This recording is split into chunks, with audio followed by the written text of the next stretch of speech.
there. Welcome to Commodities. I'm Lindsay Biscaya. Here's some of the stories we're tracking for you in the BNN Bloomberg newsroom.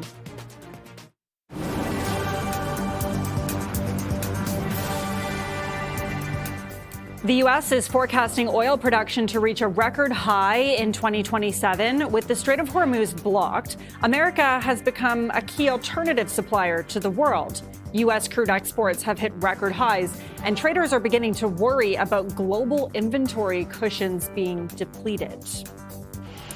Keyera says it has finalized the acquisition of Plains All American Pipeline's natural gas liquids business in Canada. However, the transaction still faces a challenge at the Competition Tribunal. Canada's Commissioner of Competition is seeking to void the deal due to worries regarding control over critical energy infrastructure. Keyera now has 45 days to respond. And first quarter revenue for First Majestic Silver surged from last year, but trailed analyst expectations. Profit for the Vancouver-based company also went up from last year, but was hit by restructuring costs and foreign exchange losses.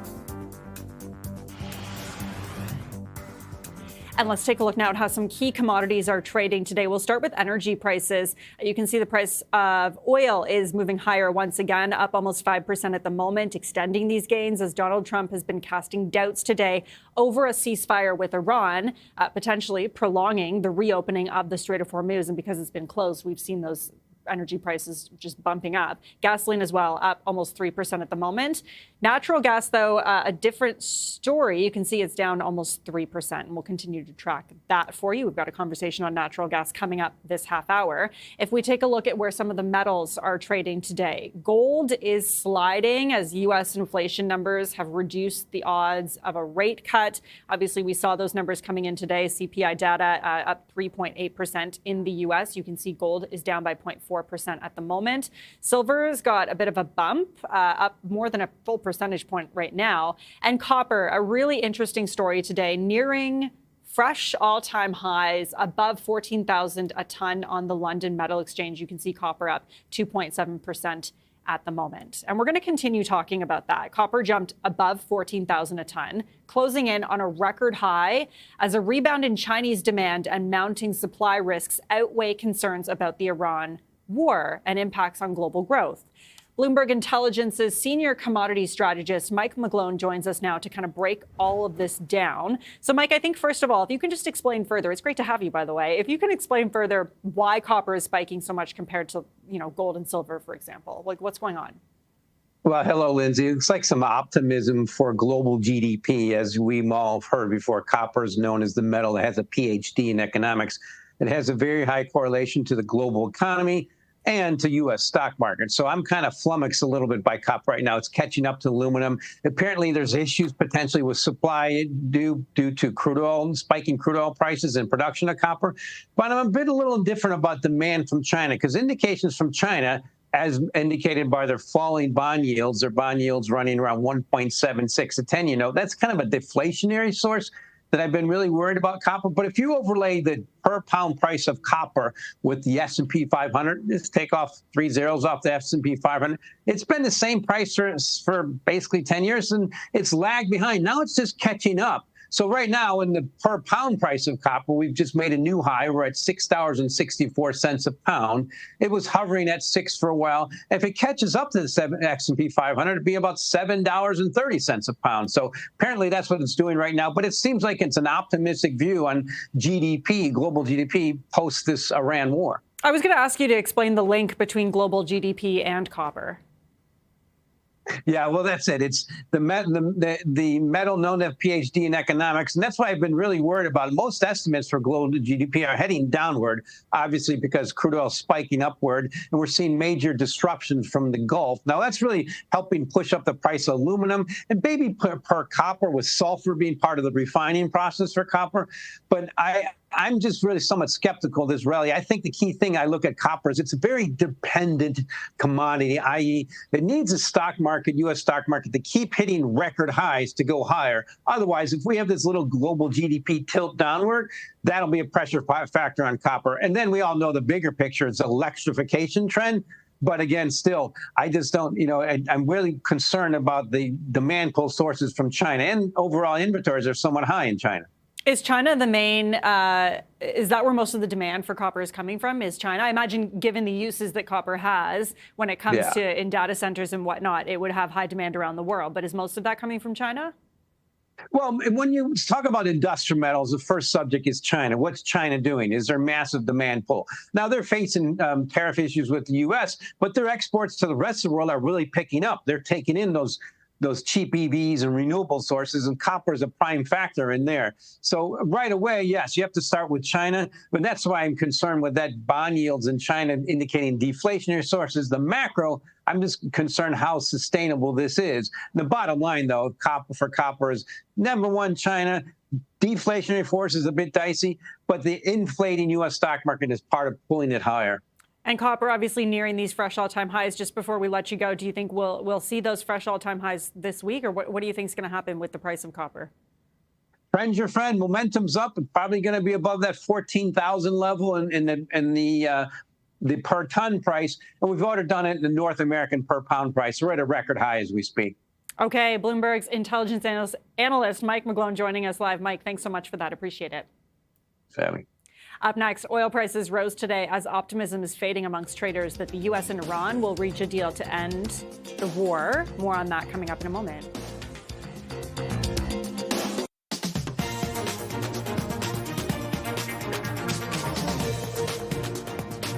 Oil prices have risen above $100 today as traders continue to factor in the ongoing deadlock in negotiations between the U.S. and Iran. Our next guest continues to believe that oil markets are underpricing duration and tail risks. So let's get more now from Eric Lee, global energy strategist at Citi. It's great to have you join us. Thanks so much. Hi, good to see you. Obviously, oil prices quite elevated, but what other factors do you believe have helped prevent prices from going even higher than what we're seeing right now? Yeah, there's a range of factors, and we're getting asked that a lot. I mean, in some ways, at $100, $110 range, we're quite a bit below, let's say a lot of the levels we saw in 2022, the Russia-Ukraine conflict, when we got close to 130. So there's a range of things. I mean, one is that really we came into this crisis with very high inventories. It had been rising significantly last year. So in a way, there was quite a cushion to it. But then at the same time, we're also seeing multiple other factors from the beginnings of demand destruction, inventories, visible inventories are falling a little less than we would expect them to, although there could be multiple factors for that, including demand destruction, and also the China factor as well. Over the past month, they've reduced their imports significantly, and that's another lever on the market where the rest of the world felt a little less of that tightness. All of that said, though, we still see their risks to the upside, and we think that oil could move back up to 120.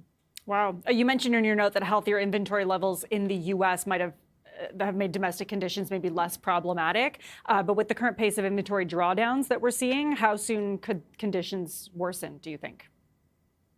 Well, broadly, the U.S. is relatively more insulated to this shock than a lot of other places. And it took a while for the Strait of Hormuz closure to finally be visible in U.S. oil inventories drawing down.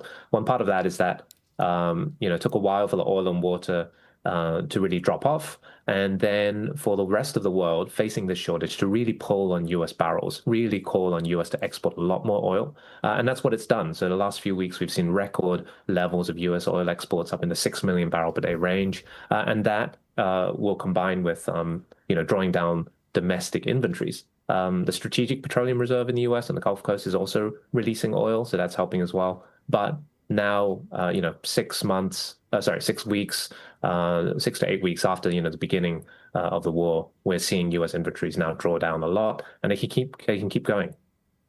You say the U.S. has been relatively insulated. What areas have not been? Are you talking about Europe as an area that really has been hit hard by this? Asia, Europe.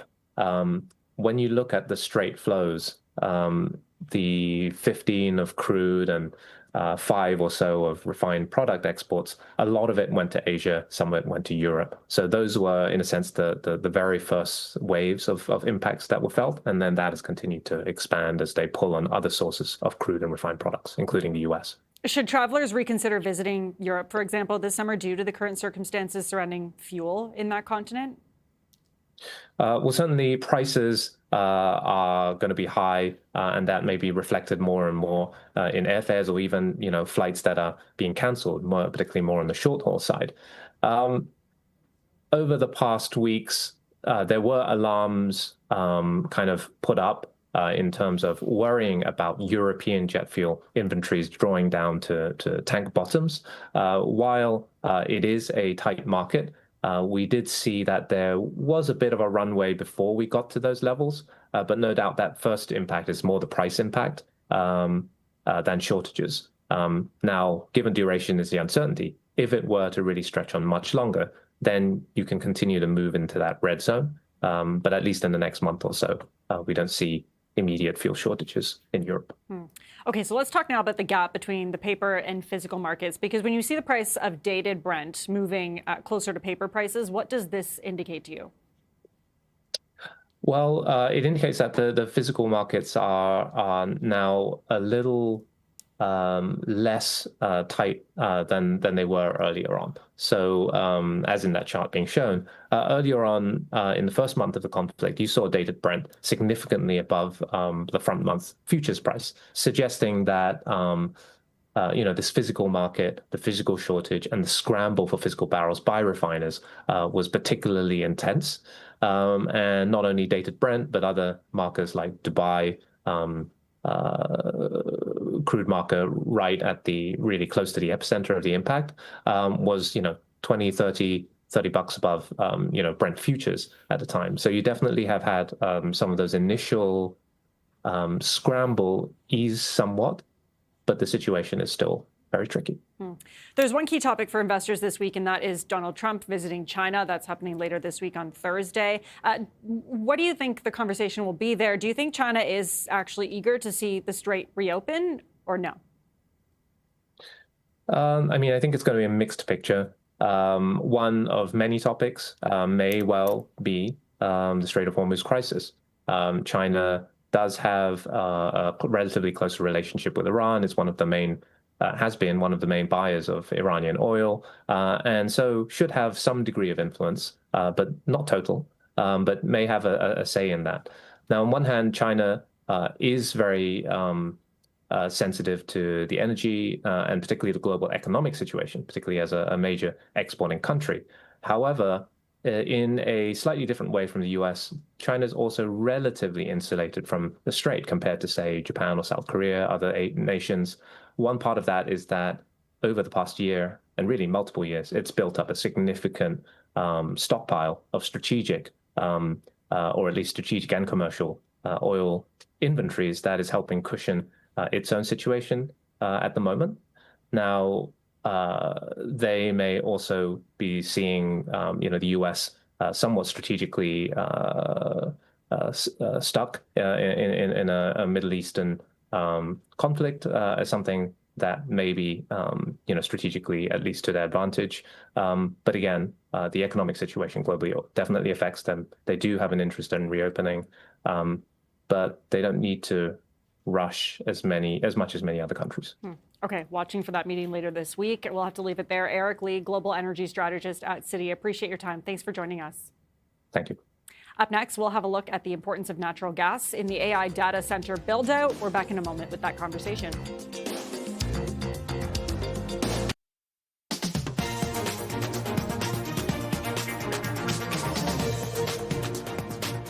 U.S. natural gas prices have remained relatively stable since the start of the Iran war. And according to our next guest, this provides data center operators with a near-term competitive advantage. However, regulatory challenges and consumer opposition are posing significant bottlenecks to the rapid expansion. So let's dig into this with Chris Looney, Director and Commodities Strategist at RBC Capital Markets. Great to have you join us. Thanks so much.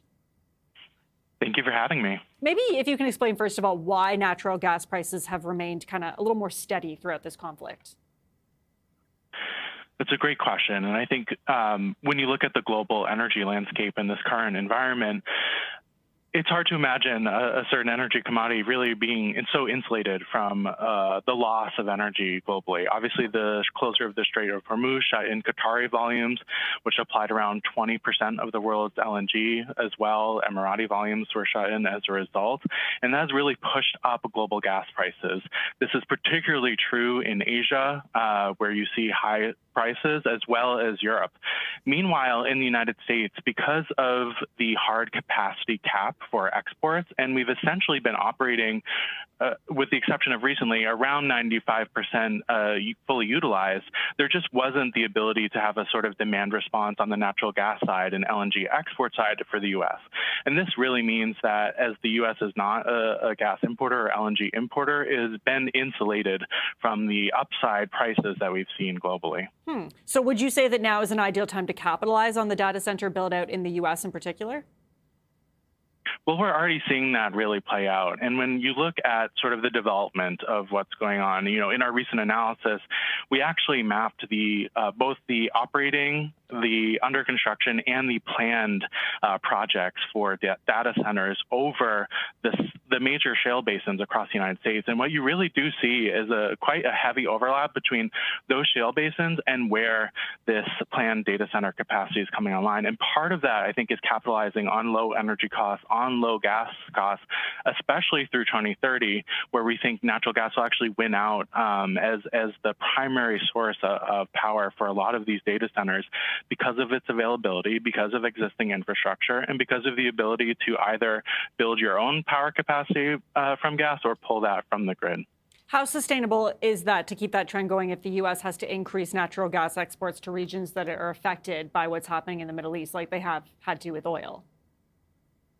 So we also are seeing, at the same time as we're forecasting pretty substantial demand growth from data centers, we have even more growth coming from LNG export capacity planned through 2030. And so looking out through 2030, we have additional LNG facilities coming online, additional phases at existing facilities, and we're almost doubling the exports from prior years. And so that's actually the bigger driver. And what we've really seen is in this landscape, there is a demand pull, particularly through 2030, from suppliers. The good news for the industry is that natural gas supply basins in the United States are pretty prolific and relatively low cost, especially in terms of the global landscape. And so what we do see is additional gas production coming online to meet this call from demand, both from data centers and LNG exports. We think will be led from places like the Haynesville and the Permian, as well as Appalachian production. But generally, we view the U.S. market for natural gas as generally well supplied, and there is more gas in the ground to pull out as we grind closer to 2030 and into 2035. And will the U.S. have to pull out more of that gas? Like I was going to ask, to meet those demands by 2030, will there have to be increased production or increased imports by the U.S.? So we are forecasting additional gas production growth both in 26 and 27, but that will have to ramp up through 2030, given the scale of the demand that's coming online. The reality, though, is that most major gas shale basins in the United States are economic at current and future expected prices. And so we do think the economics are there to incentivize this production, assuming we get the planned transportation capacity growth, so the pipelines that would bring gas from these producing basins to where it's needed. And the plans are there. We have seen additional FIDs of pipelines coming online. So it looks like we do have the supply to meet this call of demand, and thus U.S. natural gas production will grow. One real takeaway from our piece is that, natural gas and the lower gas prices, particularly in the global context, enable lower energy prices broadly, but is a key reason if you believe the idea that the future cost of intelligence converges to the cost of energy, then a place like the United States with low gas costs and thus lower energy costs overall, that is a competitive advantage in the AI race. Interesting. Okay, moving towards data centers a little more. Do you expect AI data centers will eventually operate entirely on-site power, or will some actually still require connection to electrical grids? So we're seeing a mix here. In places where they can or where they need to bring their own power, either bring your own grid or behind the meter additions. We're seeing hyperscalers try to figure out how to share in the cost of billing out this power capacity so as not to push the cost onto ratepayers. That's a key policy that's being focused on both at the federal, the state, and even the local level, because that is a key concern, obviously, of constituencies where these data centers will be built. And so it's really a policy question that's currently being solved. We've seen moves both on the federal level and the state level to that end. But for data centers that are connecting to the grid, a lot of them are financing capacity additions on those grids, and some of them are bringing their own capacity, whether it's in front or behind the meter. And just, we'll have to be quick with this last answer, but after 2030, do you see a world where zero carbon energy sources fully replace natural gas? So we tilt our forecasts back towards renewables after 2030. We think before 2030, natural gas will be the preferred source of power for these data centers. And beyond that, we start to see additional low carbon energy sources really begin to take away some of that demand and grow over the longer term. So interesting. Okay, we're going to have to leave it there. Chris Looney, Director and Commodities Strategist at RBC Capital Markets. Thanks so much for your time. I appreciate it. Thank you. Thank you. New numbers on the U.S. economy released today show a sharp increase in inflation, the worst in 3 years because of the war in Iran. Meanwhile, U.S. Secretary of War Pete Hegseth is back on Capitol Hill, but so far mum on the future of the war and what the next steps might be. ABC's Olivia Rubin has those details. Today, new data showing the economy taking a hit from the war in Iran. Inflation sharply increasing to 3.8%, the highest level in nearly 3 years, according to data from the Labor Department. The Strait of Hormuz, where about 1/5 of global oil supply passes through, has been shut down during the war, sending energy prices surging. Now up nearly 18% year over year. Gas up nearly a staggering 30%, according to the data. Now, the typical American household is spending $266 more a month on the same goods and services from a year ago, according to Mark Zandi, chief economist at Moody's Analytics. And after more than a month of negotiations, President Trump still has no deal in place to reopen the strait or end the war. Negotiations essentially at a standstill. I would say the ceasefire is on massive life support. And up on Capitol Hill today, lawmakers pressing Secretary of Defense Pete Hegseth for answers as the Trump administration seeks $1.5 trillion in defense funding. The question must be answered at the end of this crisis. What have we accomplished and at what cost? But Hegseth rebuffing, not saying any specifics about next steps. We have a plan to escalate if necessary. We have a plan to retrograde if necessary. We have a plan to shift assets. And now the acting Pentagon comptroller telling lawmakers today the estimated cost of the Iran war, now $29 billion. That's up from the $25 billion he testified to just 2 weeks ago, saying that update comes after accounting for equipment replacement and other general operational costs. Olivia Rubin, ABC News, Washington. And thanks for watching Commodities. You can always email your story ideas to commodities@bnnbloomberg.ca. The close is up next with Mirella Fernandez. Stay with us.